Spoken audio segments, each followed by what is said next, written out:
Hello, my name is Sonja Rankin, aka Realtor Rankin, and today I wanted to discuss appraisal gaps. So this is fairly new in our market. We're seeing it more and more with the rise in home sales versus the market trying to catch up when it comes to appraisers and discerning the value.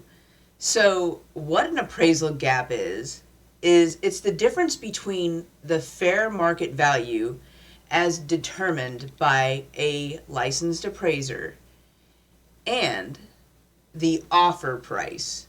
So here's a visual. I thought this website had an excellent example right here. So let's say that you offered $550,000 on this property. When the appraiser comes out, there's in our area in Florida, Northwest Florida, appraisers do whatever they want. They show up at the property to do the appraisal whenever they want.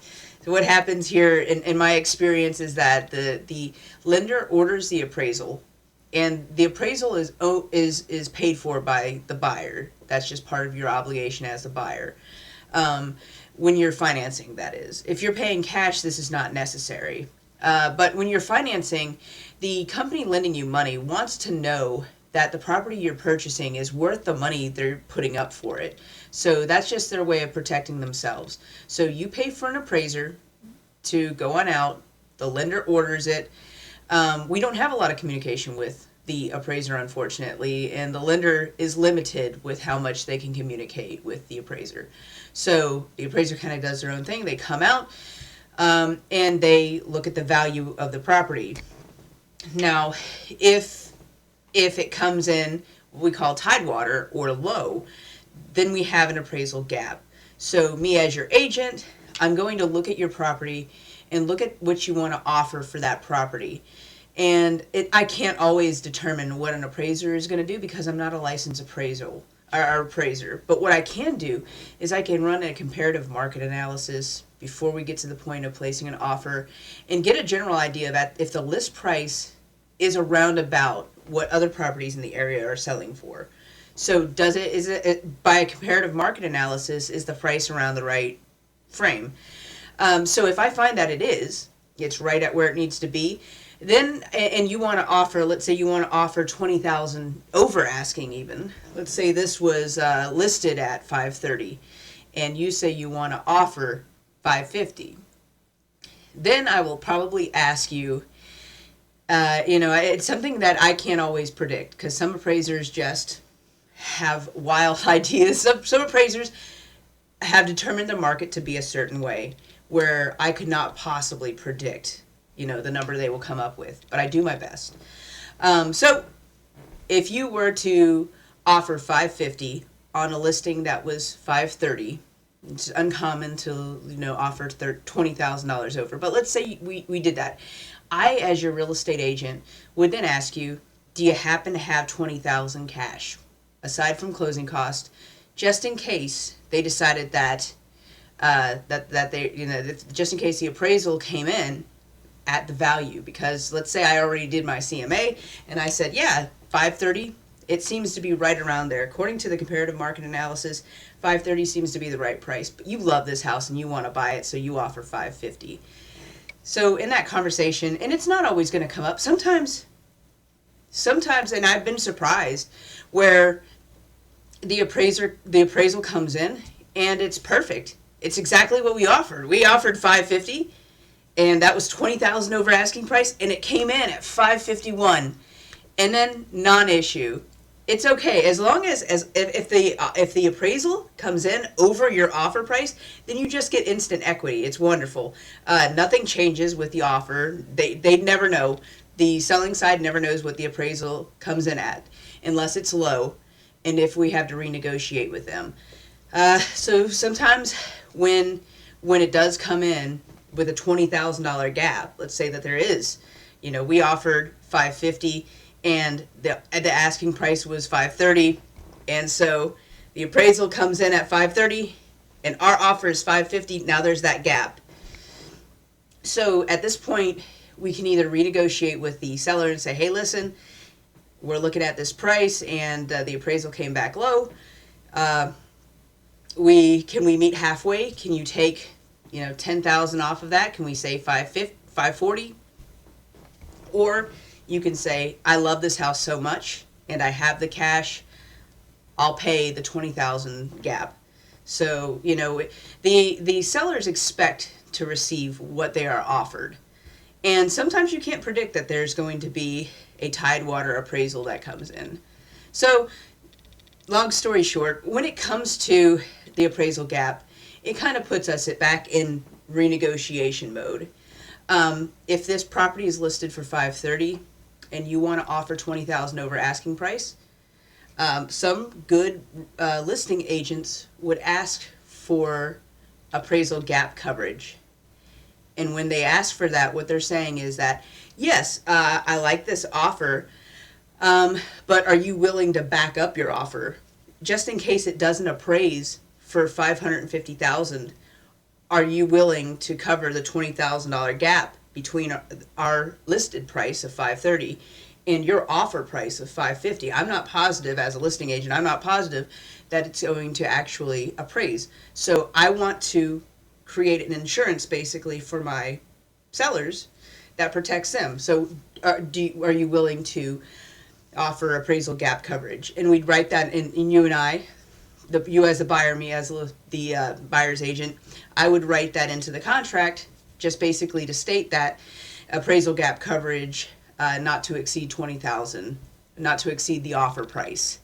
And so that would be our reassurance to the sellers that here's our offer. And by the way, if it doesn't appraise, we're going to we'll take care of the 20,000. We'll make sure that'll come out of pocket. Whatever gets, if that's, some houses, whatever, whenever. And it's not always necessary. Like I said, if it does come back tidewater or a low appraisal, lower than our offer price, we can renegotiate. There's almost no scenario where we can't come up with a solution, between you and I and the selling side, where we can't come up with a solution to solve these things when they do come up.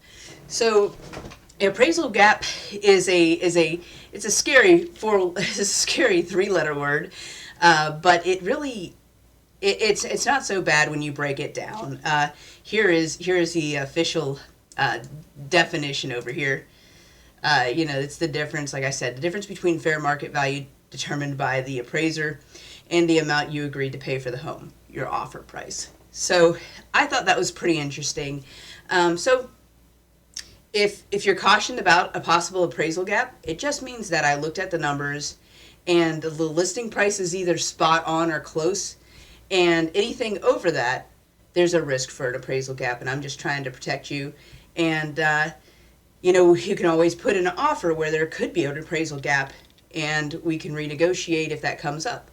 But it doesn't exist until the appraiser actually gets there, and that's usually 2 or 3 weeks after the appraisal has been ordered by the lender in this market. So when it comes, it comes, and the appraiser sometimes asks for repairs or certain things that they feel might be needed on the property, but for the most part, it's something that can be negotiated through. It's not the end of a deal. It's not a deal killer.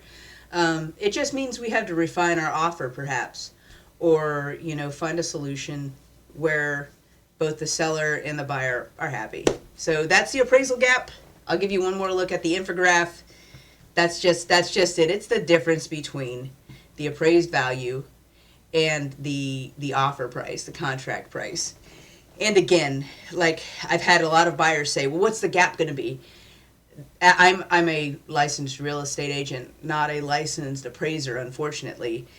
And I can only guess at the value based on my knowledge of this market and the data and information that is available to me. And I've gotten really good at doing comparative market analysis. I've gotten really good at knowing my numbers. But an appraiser is a wild card. They could come in, and we have one appraiser in the area that consistently lowballs the property as low as possible, and it's a deal killer. In that case. But I will say 99% of our appraisers in this area are wonderful, And they take a fair look at the property, and the numbers they come up with is right at where my CMA would be, and is right at where I've advised my buyers. So the same thing when I sell a property on the listing side, I'm going to do a CMA because I don't want my seller to run into problems later on because I didn't do my homework. So I always propose what the comparative market analysis has come up with that homes are selling for in the area, and I give them a range of where, this is between this and this is where I would recommend listing it based on the market movement in the past 6 months, and what they decide to list it for is up to them. So there's one property that I was looking at with a buyer, and it was a beautiful property. It was listed $100,000 over asking, and she asked me, how can they do that? Well, they're the seller. They own this property. They're allowed to list it for whatever they want. Not every real estate agent will accept that listing if they think it's just going to sit forever. It makes them look bad. If a property's overpriced, it makes them look like they may not know how to price a property or help their seller price a property. And when it all comes down to it, this is my office at my house. I own this house, and when it's time to sell, I can ask whatever I want for it. And whether I'm using an agent or selling it myself, I can ask whatever I want for it. Will I get whatever I want for it? Probably not. But there's always the right person will come along and have that money and say, listen, I want that house. So that's what the whole point of a appraisal gap, I think, has been fairly explained.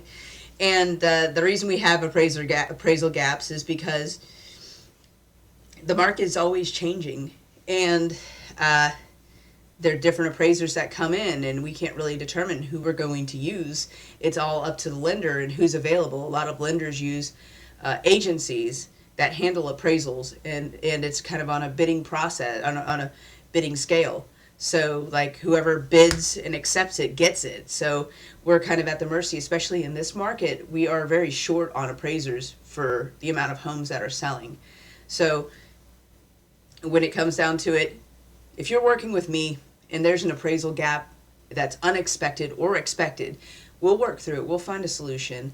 As long as the sellers are willing to work with us, or as long as we're willing to work together to come up with a solution, there's no way we can't get to the finish line. So I'm eager to help if that problem ever comes up. The appraisal gap has come up in my past. It has not been an issue. We've worked through it.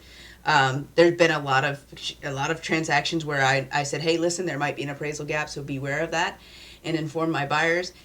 And we were $5,000 over our offer price. So it's hard to determine when it's going to pop up, when it's going to be an issue. But really move forward with the transaction, and when it comes up, we'll handle it. And it's not something to be terrified of. It's not something to ruin your shopping experience in the home buying process. But when it comes up, we'll handle it. I've done this before, and it's no big deal. All right. I hope you have a great rest of the day. I hope this was informative enough. Have a great day. Bye.